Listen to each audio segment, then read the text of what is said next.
I just met with my National Security Council as part of our regular effort to review and intensify our campaign to destroy the terrorist group ISIL. Our meeting was planned before the terrible attack in Orlando, but obviously that tragedy, the awful loss of life, shaped much of our work today. In all of our efforts, foremost in our minds is the loss and the grief of the people of Orlando, those who died, those who are still recovering, the families who've seen their loved ones harmed, the friends of ours who are lesbian and gay and bisexual and transgender who were targeted. I want to remind them that they are not alone. The American people and our allies and friends all over the world stand with you and are thinking about you and are praying for you. As Director Comey has said, we currently do not have any information to indicate that a foreign terrorist group directed the attack in Orlando. It is increasingly clear, however, that the killer took in extremist information and propaganda over the internet. He appears to have been an angry, disturbed, unstable young man who became radicalized. As we know all too well, terrorist groups like ISIL have called on people around the world and here in the United States to attack innocent civilians. Their propaganda, their videos, their postings are pervasive and more easily accessible than we want. This individual appears to have absorbed some of that, and during his killing spree, the shooter in Orlando pledged allegiance to ISIL. As I've said before, these lone actors or small cells of terrorists are very hard to detect and very hard to prevent. But across our government, at every level, federal, state, and local, military and civilian, we are doing everything in our power to stop these kinds of attacks. We work to succeed 100% of the time. An attacker, as we saw in Orlando, only has to succeed once. Our extraordinary personnel, our intelligence, our military, our homeland security, our law enforcement have prevented many attacks and saved many lives, and we can never thank them enough. But we are all sobered by the fact that despite the extraordinary hard work, something like Orlando can occur. In our meeting today, Director Comey updated us on the investigation in Orlando. Secretary Johnson reviewed the measures we continue to take on behalf of our homeland security. Secretary Carter and Chairman Dunford reviewed the military campaign against ISIL, and I want to thank Secretary Lew and his team here at Treasury for hosting us and for their tireless efforts to cut off the money that ISIL relies on to fund its terror network.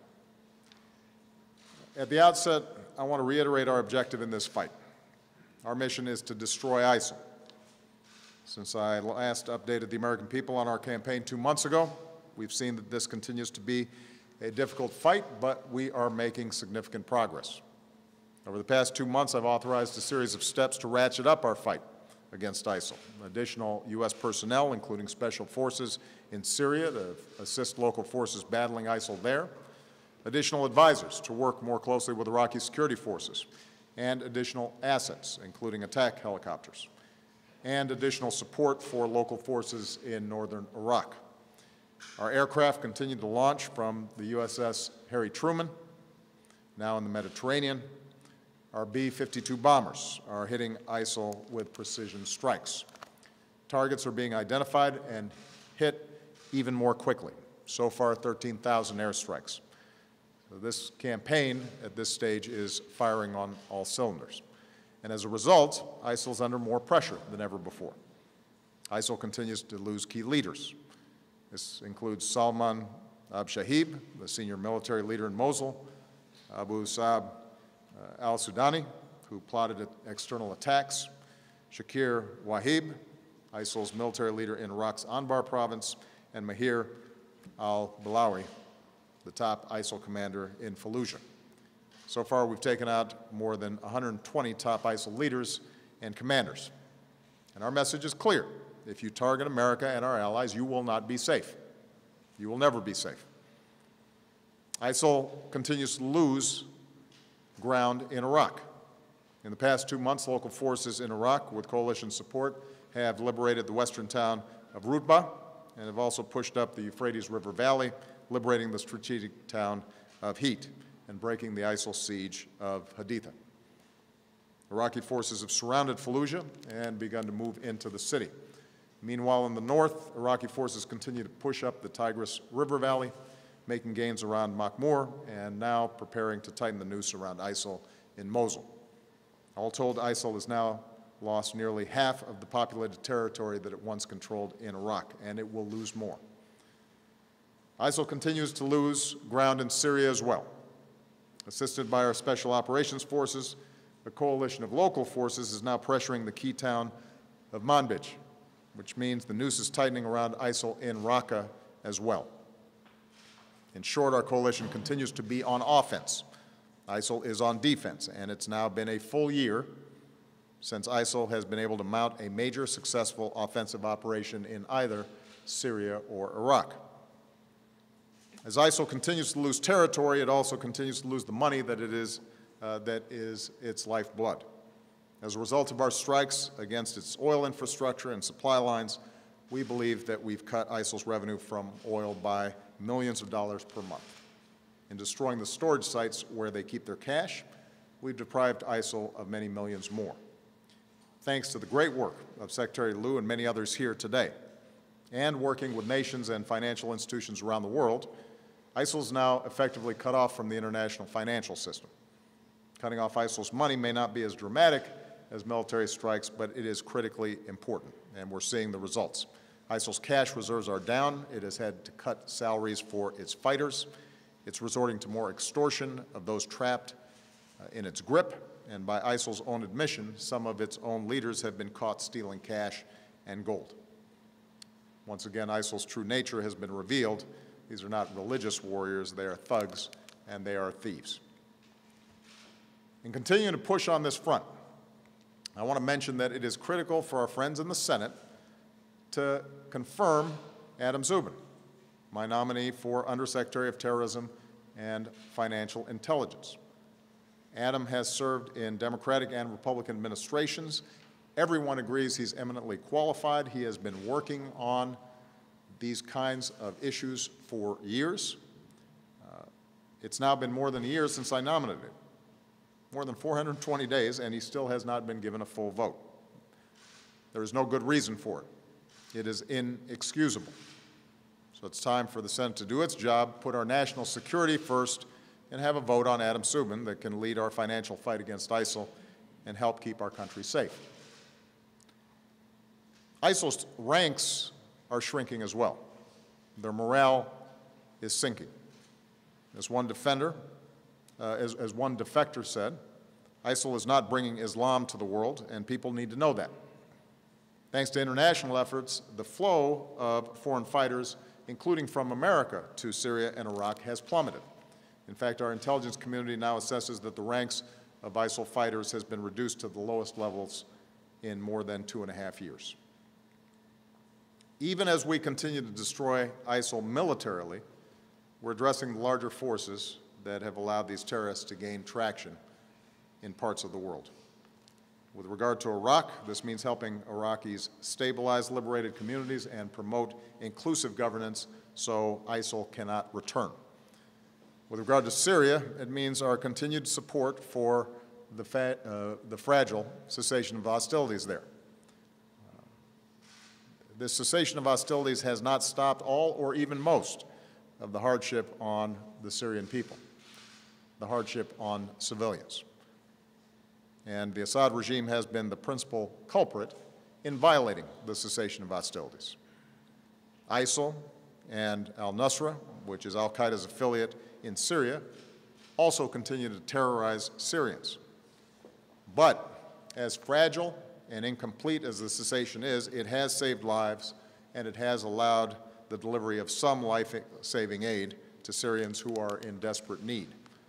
And as difficult as it is, we will continue to push for a political process that can end the civil war and result in a transition away from Assad.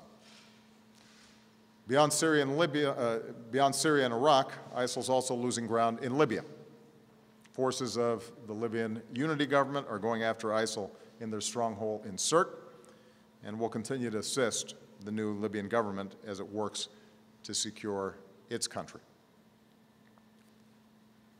Lastly, here at home, if we really want to help law enforcement protect Americans from homegrown extremists,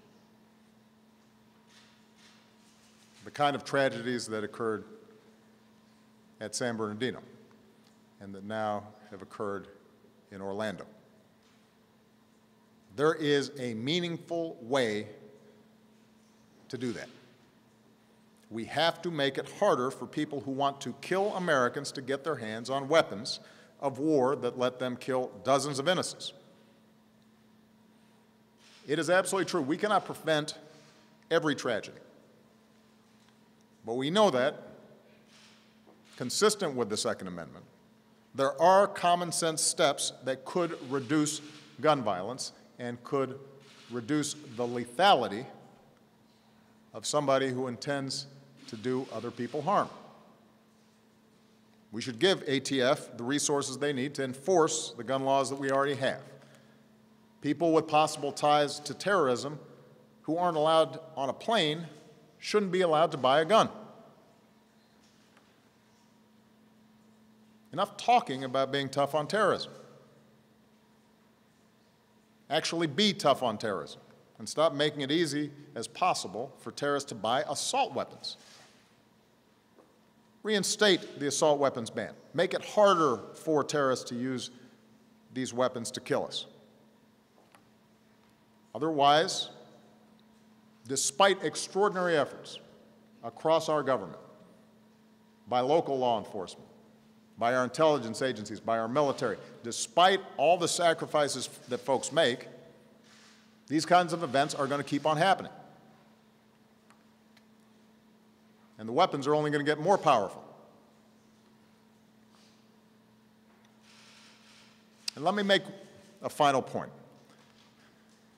For a while now, the main contribution of some of my friends on the other side of the aisle have made in the fight against ISIL is to criticize this administration and me for not using the phrase radical Islam. That's the key, they tell us. We can't beat ISIL unless we call them radical Islamists. What exactly would using this label accomplish? What exactly would it change? Would it make ISIL less committed to trying to kill Americans? Would it bring in more allies? Is there a military strategy that is served by this?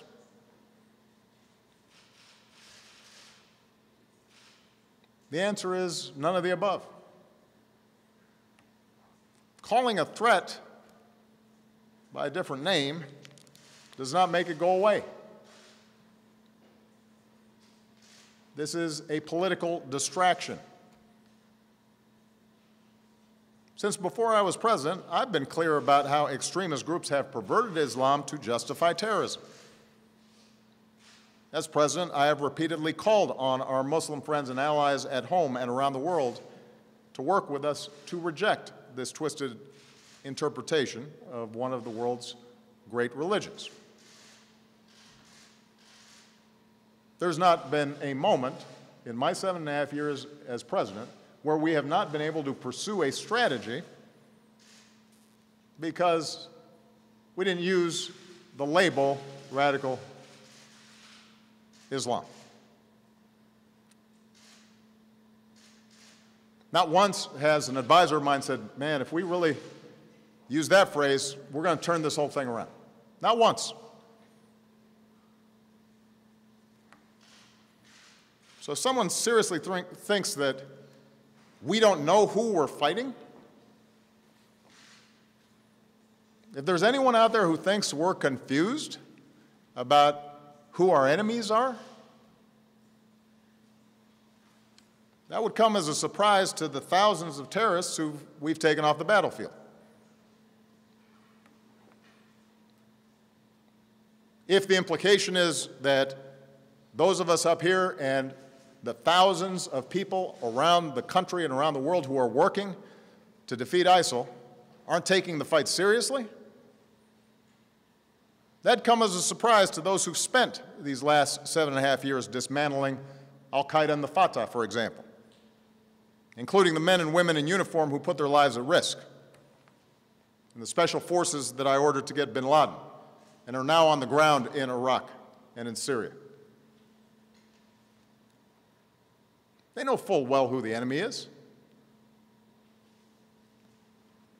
So do the intelligence and law enforcement officers who spend countless hours disrupting plots and protecting all Americans, including politicians who tweet and appear on cable news shows. They know who the nature of the enemy is. So there's no magic to the phrase radical Islam. It's a political talking point. It's not a strategy. And the reason I am careful about how I describe this threat has nothing to do with political correctness and everything to do with actually defeating extremism.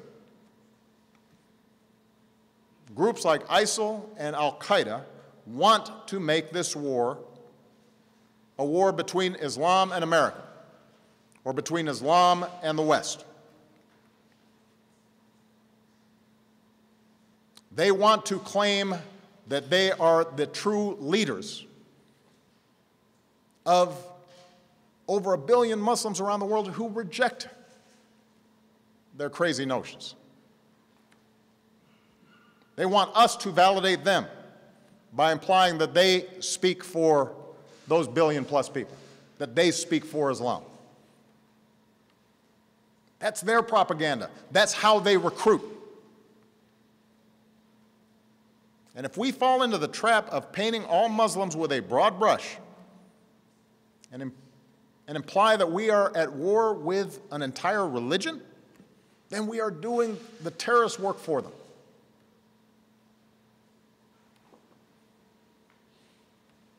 Now, up until this point, this argument about labels has mostly just been partisan rhetoric. And sadly, we've all become accustomed to that kind of partisanship, even when it involves the fight against these extremist groups. And that kind of yapping has not prevented folks across government from doing their jobs, from sacrificing and working really hard to protect the American people. But we are now seeing how dangerous this kind of mindset and this kind of thinking can be. We're starting to see where this kind of rhetoric and loose talk and sloppiness about who exactly we're fighting, where this can lead us. We now have proposals from the presumptive Republican nominee for President of the United States to bar all Muslims from emigrating to America. We hear language that singles out immigrants and suggests entire religious communities are complicit in violence. Where does this stop? The Orlando killer, one of the San Bernardino killers, the Fort Hood killer, they were all U.S. citizens. Are we going to start treating all Muslim Americans differently? Are we going to start subjecting them to special surveillance? Are we going to start discriminating against them because of their faith?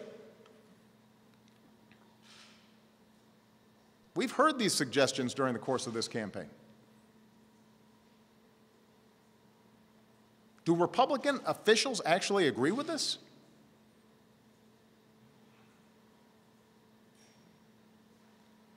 Because that's not the America we want. It doesn't reflect our democratic ideals. It won't make us more safe, it will make us less safe, fueling ISIL's notion that the West hates Muslims, making young Muslims in this country and around the world feel like no matter what they do, they're going to be under suspicion and under attack.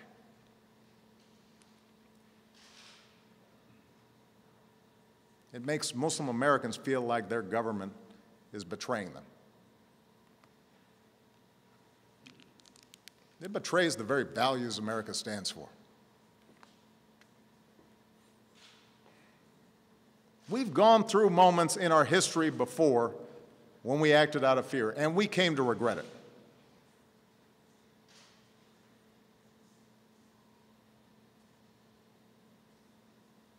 We've seen our government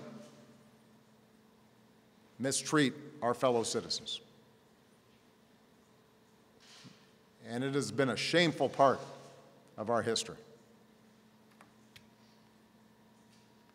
This is a country founded on basic freedoms, including freedom of religion. We don't have religious tests here. Our founders, our Constitution, our Bill of Rights are clear about that. And if we ever abandon those values,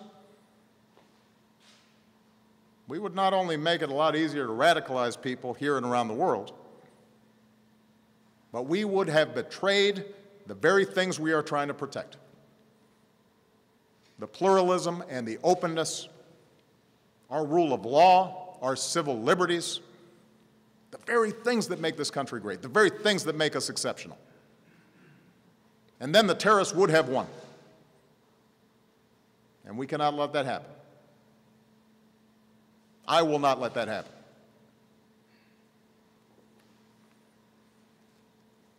You know, 2 weeks ago I was at the commencement ceremony at the Air Force Academy. And it could not have been more inspiring to see these young people stepping up, dedicated to serve and protect this country. And part of what was inspiring was the incredible diversity of these cadets.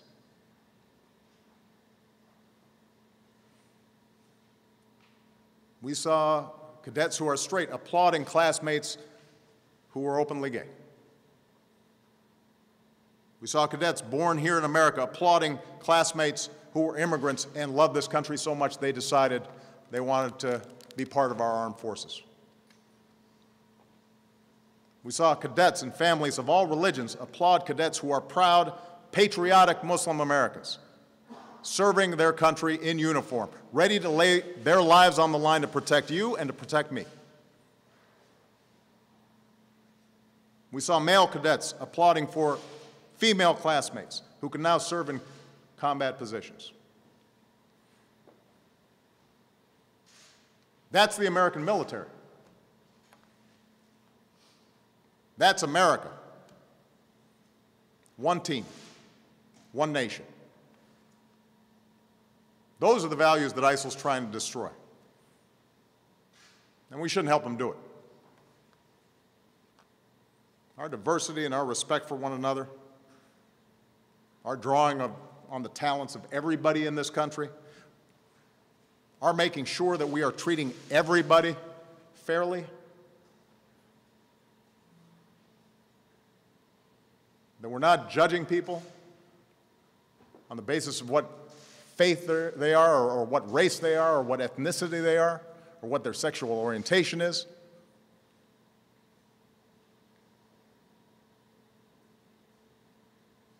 That's what makes this country great. That's the spirit we see in Orlando. That's the unity and resolve that will allow us to defeat ISIL That's what will preserve our values and our ideals that define us as Americans.